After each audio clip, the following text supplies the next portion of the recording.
Napasok na ng Taliban militants ang Kabul at iniwan na ni Afghan President Ashraf Ghani ang bansa. Kaya naman itinas na ng ating Department of Foreign Affairs o DFA sa Level 4 o immediate evacuation at mandatory repatriation ng hindi bababa sa 130 na mga Pilipino roon. JP, nakausap mo yung ating mga kababayan at saka yung mga diplomatic representatives natin, no? At saka Department of Foreign Affairs. Kamusta naman dyan sa Kabul, no? And other parts of Afghanistan today? Kamusta mga Pilipino? Ang sinasabi nila, nung kausap natin sila kaninang madaling araw, ay okay pa naman yung situation, meaning at least nandun sila sa area nila kung saan sila nagkatrabaho. Hindi naman kasi sila allowed lumabas. Although minarinig na silang mga gunshot, mga warning shot, yung helicopter, non-stop daw yung pagdaan sa kanila. Ang problema talaga nila ngayon is paano makakuha ng flight paalis. So nagtutulungan in constant communication naman daw yung ating embassy sa Pakistan na may sakops nga sa Afghanistan.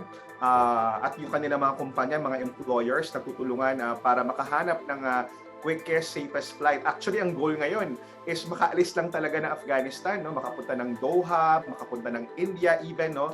So, wala na, kinakalimutan na yung pandemic kasi talagang natatakot sila kasi nga hindi nila alam, very uncertain. Hindi nila alam kung anong i-expect sa Taliban ngayon. May chaos, nagtatakbuhan, literal na nasa tarmac sila ngayon, nagtatakbuhan. Kwento ng isang Pinoy na nakausap natin, nakikita niya from malapit lang siya sa airport, no? Nakikita niya na talagang nagkukumahog yung mga tao na makaalis. Sila, hindi nila alam kung paano sila makakuha ng flight. Panic mode talaga. Well, at least sa pagkakaalam natin, pagkakaintindi natin, karamihan sa kanila, at least yung mga nabanggit ng DFA ay nasa Kabul na or at least malapit na sa airport area. Were they stunned too? Kasi mukhang even Biden administration was stunned by the speed of this. Alam ko, just over a month ago, sinabi nga ni Biden na imposible na siguro at Taliban will take over the whole country, especially in Kabul. CIA and other agencies were talking about 6 months or more perhaps before mag-collapse. And yet, nakita natin within a few weeks, no? In fact, within a week, over the past week, nag-collapse, no? Herat, Kandahar, Mazar-e-Sharif, and now Kabul. No? So the 4 biggest cities just fell just like that, like a house of cards. No? And na-stunned ba yung mga Filipino dyan? Sobrang nagulat sila, parang while aware sila sa sitwasyon sa Afghanistan kasi most of them mga 1 year or 2 years na or 3 years na nandun sa area, hindi nila ini-expect na ganun nga kabilis yung mag-unfold yung mga turn of events, no? Ang sentiment ngayon ng mga Pilipino, nag-domino effect to sa kanilang kabuhayan kasi may trabaho sila doon kahit nang ganun yung kumbaga hindi naman talaga secured yung bansa. Pero at least trabaho sila ngayon, nag-domino effect, sarado na, kailangan nang umalis.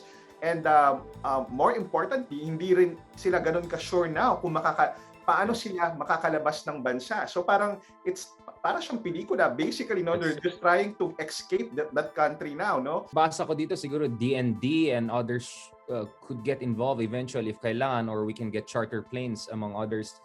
Nakita ko from some of my contacts in Australia na mukhang United States will also help Australian diplomats among others. No? So they'll provide these big cargo planes among others to take them. So sana bilang alay ng US also, they will also extend us help. So siguro DFA should also reach out to the Americans. After all, in many ways, this is a mess that they somehow are also partly responsible for. No? In a way, many are saying ito yung parang fall of Saigon, no? Nangyari ng mid-70s. Nung nag-collapse yung South Vietnam, no? Ito yung aliado ng Amerika, and then eventually nanalo yung mga komunista ng North Vietnam. So they were able to have this lightning invasion and eventually yung overtaking of Saigon. So parang similar nangyari dito, no? At very eerie nga yung mga images na nakita natin, no? Yung helicopter choppers ng Amerika going to pick up diplomats, no? Which is exactly what you see also in pictures when nangyari yung fall of Saigon, no? So many people are saying, didn't America learn a lesson from the past, no? Na once you get invested in the country and support it, and then kung bigla mo itanggal, no? Tanggalin yung suporta mo, the whole system could collapse right away. Kasi nga, symbiotic yung relationship, no? We spent over $1 trillion over 20 years. We trained and equipped with modern equipment over 300,000 Afghan forces. Afghan leaders have to come together. We lost death and injury, thousands of American personnel. They've got to fight for themselves. Ang pagkaintindi ko dito is para kay Pangulong Biden, medyo sobra na, tama na yung mga forever wars ng Amerika at ang focus talaga ni Biden ay China. Parang ang tawag dyan, exit strategy, pero parang nangyari is exit without strategy, no?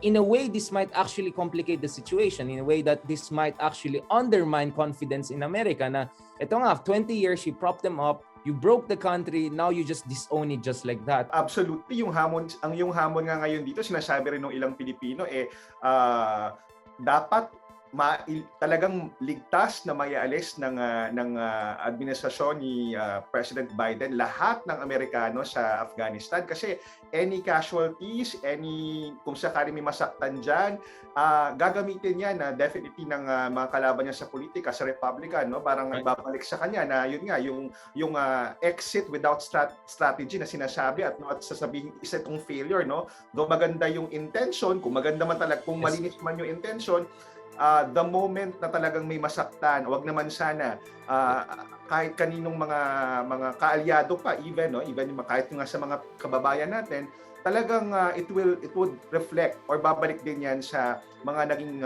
desisyon ni President Biden sa pagpasok ng Taliban. Gaya ng nabanggit mo, talagang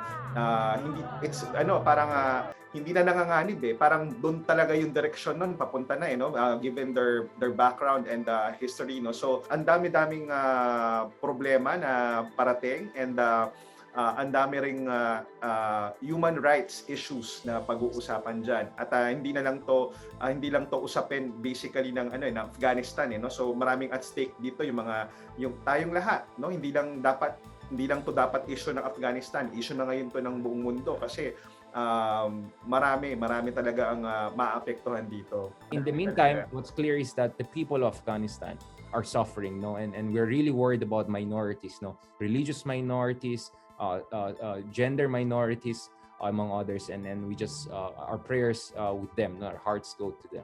Absolutely, I just want to ask this one point sa iyo, no. Syempre pinaka nagsasuffer talaga dito yung mga inosenteng nakatira sa Afghanistan. Pero gaya nung nabanggit mo, malaki pa talaga yung responsibilidad ng Amerika, Richard, are they obligated to talagang safely vacate everyone, not just Americans in Afghanistan at this point? Well, I mean, there was a peace deal, right? I mean, based on that peace deal, dapat Taliban doesn't attack Americans. They support an inclusive political process. So clearly, Taliban did not follow yung terms ng peace deal. And as far as the US is concerned, mukhang they didn't play their cards strong also, considering the fact that they're supposed to be a superpower. Down the road, this is going to be worry for everyone. Kasi remember, Pilipinas, terrorism is a big issue in our country. A Taliban-led Afghanistan could become, and once again, no, a training ground for ISIS, for Al-Qaeda, a lot of these elements, and eventually, God forbid if that happens. Of course, Taliban is saying that's not going to happen, but things are, it's hard to say, right?